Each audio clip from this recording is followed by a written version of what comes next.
Learn to control your emotions, or your emotions will control you. As the eldest daughter, I was always intense. I am never easy to handle. Most people perceive me as fierce, maldita, and palaban. And most importantly, I was almost always angry. Growing up, I didn't know how to handle my emotions. I didn't know how to show them. When I'm sad, I shout. When I wanna cry, I start a fight. I was toxic. There was no proper guidance. The harsh truth is, most of the panganays did not have enough guidance.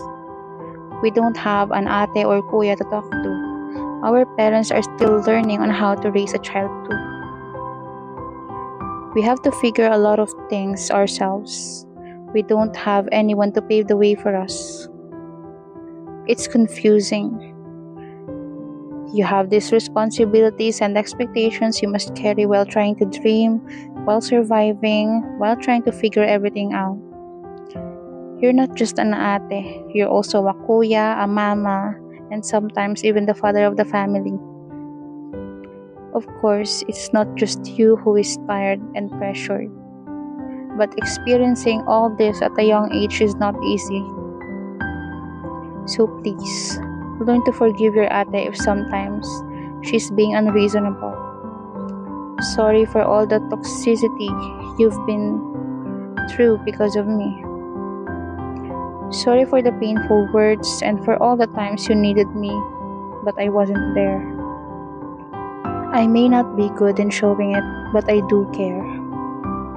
Those shouts and pagsusungit from the past were not meant that way. What I'm really trying to say is, I'm sorry if I can't give you everything you need. I'm sorry if we can't get out of this situation. Ate is here for you. We'll try to make it no matter how hard it is. I did things that caused you pain because I was in pain. I'll try to be better.